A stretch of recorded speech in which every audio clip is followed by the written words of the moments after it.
Salam sejahtera untuk kita semua. Saya Bertanius Evaritus Lama, NIM 2020520053. Saya akan mempresentasikan resume materi Sistem Informasi Geografis. Berikut saya akan menjelaskan pengertian dari SIG, Sistem Informasi Geografis. Sistem Informasi Geografis adalah seperangkat alat berbasis komputer yang memungkinkan untuk mengolah data spasial dan non-spasial menjadi informasi yang berkaitan tentang muka bumi serta digunakan untuk pengumpulan, penyimpanan, manipulasi, menganalisa dan menampilkan data yang selanjutnya dipakai sebagai bahan untuk mengambil keputusan atau kebijaksanaan. Terdapat komponen-komponen dalam sistem informasi geografis. Yang pertama, perangkat keras atau hardware. Hardware terdiri dari input data, manajemen dan analisis data, dan output GIS. Yang kedua, perangkat lunak atau software. Software terdiri dari tool untuk melakukan input dan transformasi data geografis, tool yang mendukung query geografis, analisis dan visualisasi, dan graphical user interface atau GUI untuk memudahkan akses pada tool geografi. Yang terakhir, datasheet. Datasheet terdiri dari informasi lokasi atau informasi spasial. Yang kedua, informasi deskriptif atau atribut atau informasi non-spasial. Berikut adalah pengertian dari data spasial. Data spasial merupakan salah satu item dari informasi di mana di dalamnya terdapat informasi mengenai bumi termasuk permukaan bumi, di bawah permukaan bumi, perairan, kelautan dan bawah atmosfer. Adapun sumber data spasial yaitu citra satelit, peta analog, foto udara, data tabular, data survei. Berikut adalah kualitas data sistem informasi geografis. Yang pertama, kualitas data. Kualitas sebagai tingkat kesempurnaan dari suatu produk, pelayanan atau kinerja. Kualitas adalah tujuan yang ingin dicapai melalui manajemen dan pengendalian proses produksi dan merupakan nilai dari proses kepercayaan dan utilitas basis data. Yang kedua, akurasi atau akurasi. Akurasi adalah kebalikan dari kesalahan atau error. Kebanyakan dari kita menganggap bahwa akurasi sama dengan kualitas, padahal kenyataannya akurasi merupakan salah satu unsur atau komponen dari kualitas. Selanjutnya, input data dan basis data sistem informasi geografis. Sistem informasi geografis membutuhkan masukan data yang bersifat spasial maupun deskriptif. Beberapa sumber data tersebut antara lain adalah peta analog atau antara lain peta topografi, peta tanah dan sebagainya. Peta analog adalah peta dalam bentuk cetakan. Pada umumnya, peta analog dibuat dengan teknik kartografi sehingga sudah mempunyai referensi spasial seperti koordinat, skala, arah mata angin dan sebagainya. Kemampuan SIG juga dapat dikenali dari fungsi-fungsi analisis yang dapat dilakukannya. Secara umum, ada dua jenis fungsi analisis, yakni fungsi analisis spasial dan fungsi analisis atribut. Fungsi analisis atribut terdiri dari operasi dasar sistem pengelolaan basis data atau DBMS dan perluasannya. Terdapat 4 kategori fungsi analisis SIG, yaitu yang pertama retrieval, reclassification, dan generalization. Yang kedua teknik topologi tumpang tindih atau overlay topologi techniques.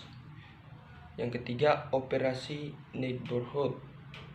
Dan yang terakhir fungsi koneksitas atau connectivity function.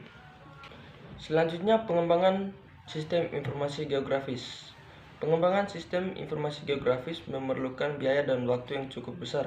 Oleh karena itu, kegagalan sistem sedapat mungkin harus dihindari. Dalam dunia komputer, kegagalan yang paling sering terjadi tidak sedramatis seperti pada bidang kedokteran atau medis yang kemungkinan besar dapat menyebabkan akibat fatal pada pasiennya. Berikut adalah prinsip perancangan sistem. Beberapa modal proses yang digunakan untuk membangun sistem antara lain: 1. Modal proses waterfall atau sistem development life cycle. Model ini telah lama digunakan untuk pengembangan perangkat lunak yang disebut sebagai model atau paradigma klasik, yaitu siklus hidup pengembangan sistem. Model ini sangat terstruktur dan bersifat linear. 2. Model proses prototyping.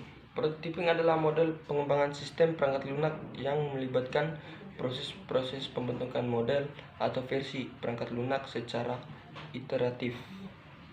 Model ini memiliki 3 bentuk kemungkinan, antara lain bentuk prototipe di atas kertas, bentuk working type, dan bentuk program jadi. 3. Model proses spiral. Pengembangan model ini mengadopsi fitur-fitur penting milik model-model waterfall atau siklus hidup klasik dan prototyping.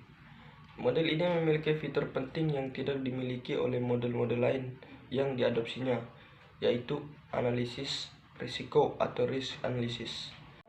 Ciri khas model ini memiliki 4 aktivitas, diantaranya perencanaan, produk rekayasa, evaluasi oleh pengguna. Model ini merupakan pendekatan yang paling realistik untuk pengembangan perangkat lunak skala besar. Berikut adalah pengembangan sistem informasi geografis. Pengembangan sistem informasi geografis tidak sekedar membeli perangkat keras dan perangkat lunaknya. Bagian terpenting dalam pengembangannya adalah pengembangan basis datanya. Tugas ini memerlukan waktu, biaya, dan usaha perencanaan dan manajemen. Siklus pengembangan sistem informasi geografis ini dibuat berdasarkan filosofi bahwa yang harus segera dilakukan pertama kali adalah memutuskan apa-apa yang harus dilakukan oleh SIG dan menentukan bagaimana SIG akan melakukan setiap tugasnya. Filosofi dan implementasi SIG. Pengembangan SIG secara keseluruhan dapat dideskripsikan dalam bentuk filosofi perancangan dan implementasi SIG. Filosofi yang digunakan adalah perancangan sistem yang harus dikendalikan oleh aplikasi. 1. Filosofi perancangan SIG. Keberhasilan implementasi SIG suatu organisasi sangat bergantung pada dukungan yang memadai dari organisasi. Filosofi perancangan SIG harus dikendalikan oleh aplikasi-aplikasi. Dukungan ini dibangun dan dibentuk dengan menggunakan semua sumber daya yang sudah tersedia pada organisasi. 2. Implementasi SIG terdiri dari konsep yang meliputi analisis kebutuhan atau requirement analysis, evaluasi kelayakan atau feasibility evaluation. 2. Perancangan. Perancangan meliputi rencana implementasi atau implementation plan, perancangan sistem atau sistem desain, perancangan basis data atau database desain. 3. Pengembangan. Pengembangan meliputi akuisisi sistem atau sistem acquisition, akuisisi basis data atau database acquisition, manajemen organisasi, staff, dan pelatihan atau organization staffing and training, persiapan prosedur operasi atau operation procedure preparation, persiapan lokasi atau site preparation. 4. Operasi. Operasi meliputi instalasi sistem atau sistem installation, proyek percontohan atau pilot project, konversi data atau data conversion, pengembangan aplikasi atau application development, konversi operasi digital atau conversion to automate operation. 5. Audit. Audit meliputi review sistem atau sistem review dan perluasan sistem atau sistem expansion. Baik, itu saja hasil presentasi saya. Sekian dan terima kasih.